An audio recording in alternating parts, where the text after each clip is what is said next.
Did you know 5 key exercises can drastically change how your body moves and feels? So let's jump right in with our first exercise, the prone W raise. Now this exercise might not look like anything special from the outside. Despite that, this simple movement is one of the most effective ways to improve your posture, shoulder health, and overall upper body functioning. Don't worry if you don't have access to a gym, since you can easily use just your floor at home. If you're like most of us and do a lot of sitting throughout the day, you'll definitely want to learn the correct way to do this. So here's how. Start face down on the floor, arms in a W position. Lift your arms and upper body by squeezing your glutes and back muscles with thumbs pointing backward. Hold briefly, lower, and repeat. For progression, gradually increase the hold at the top or the number of reps. Trust me if you've never done it before, it's not as easy as it looks, so you're probably going to want to start off with just a few shorter raises and getting the perfect form right first. Alright, now that we've worked on improving our posture and shoulder health, it's time to switch focus to the lower body and core with the glute bridge.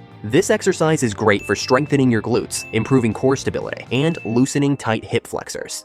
Exercises that improves glute strength and hip mobility are often overlooked, but they are just as important. The glute bridge works these key areas, helping you build a strong core and easing tightness in your hips. When you activate your glutes, you'll create a solid base that supports your pelvis and lower back, which makes workouts and everyday movements smoother and more comfortable. Trust me, this makes a real difference.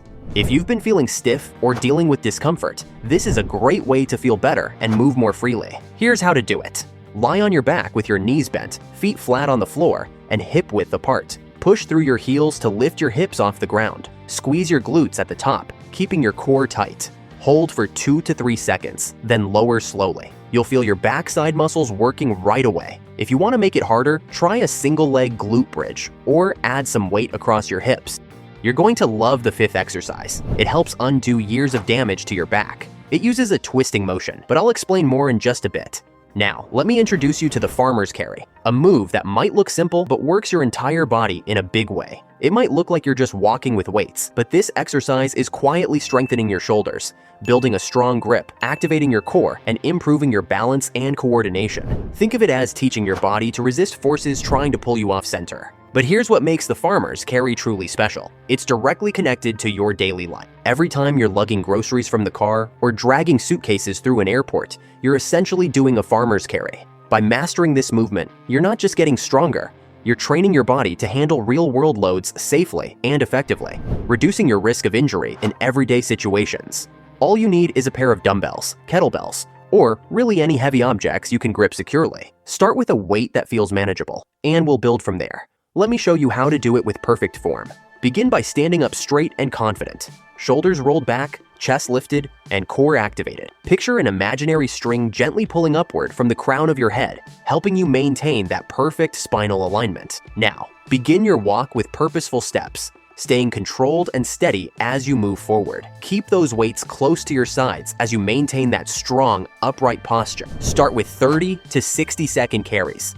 And as your strength builds, you can challenge yourself by either adding weight or extending your walking time. Now that we've worked on strength and stability, let's switch things up and try a movement that improves mobility and flexibility. Let me introduce you to a movement that takes us back to our natural roots, the resting squat.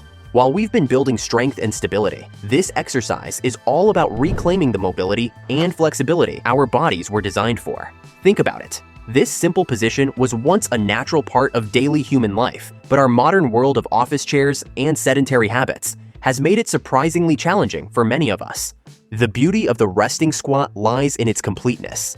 It simultaneously strengthens your legs and core, while opening up mobility through your ankles, hips, and knees. Whether you're gardening, playing with kids, or just trying to pick something up off the floor, this fundamental movement pattern makes every interaction with your environment more fluid and natural. And if you've ever felt that frustrating tightness or wobbliness when trying to squat down, this is your pathway back to natural movement. Plus, here's the bonus.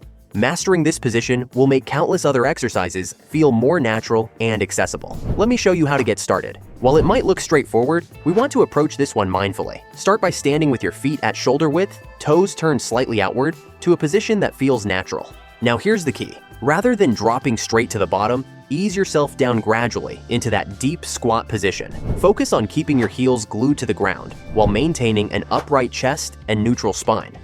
When you're starting out, aim to hold this position for just 20-30 seconds. Trust me, that's plenty at first. As your body adapts, you can work your way up to longer holds of 1 or even 2 minutes.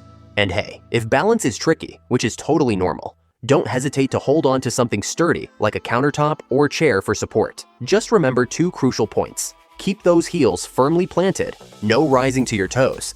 That's a recipe for knee strain and reduces the exercise's benefits.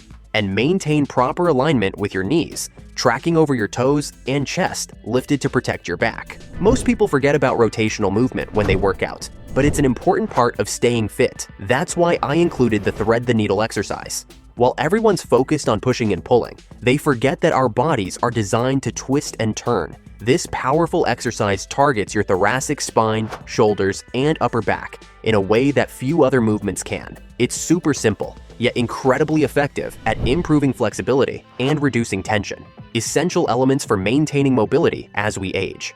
If you're someone who spends hours at a desk or constantly battles with tight shoulders and upper back, and let's be honest, who doesn't these days? This exercise is a game changer. Think about it. Our modern lives are full of forward-facing, repetitive motions that lead to stiffness and limited mobility. Thread the needle directly counteracts these issues by opening up your thoracic spine and bringing fluidity back to your movements. Let me show you exactly how to perform it before we dive into the complete workout routine I've planned for you. Start by positioning yourself on all fours, setting up with hands directly under shoulders and knees under hips. Maintaining a neutral spine. Begin the flowing movement by reaching one arm underneath your body. This is where we thread the needle through the space between your opposite arm and leg. Let your torso naturally rotate as your eyes track your moving hand, extending that arm as far as you comfortably can while keeping your hips stable and forward. Feel that stretch deepen across your upper back. Then initiate the reversal by smoothly threading your arm back through and continuing the rotation until your hand reaches toward the sky, your gaze still following this fluid motion. The key here is patience. Resist rushing through these movements, instead focusing on slow, controlled transitions that allow you to maximize each stretch and build mobility. Once you've mastered the basic flow, you can intensify the movement by holding a light resistance band or weight in your moving hand, which engages more muscles and deepens the stretch. Alright, let me show you how to combine these powerful movements into a simple yet effective routine you can do 3 times a week. Start with prone W raises.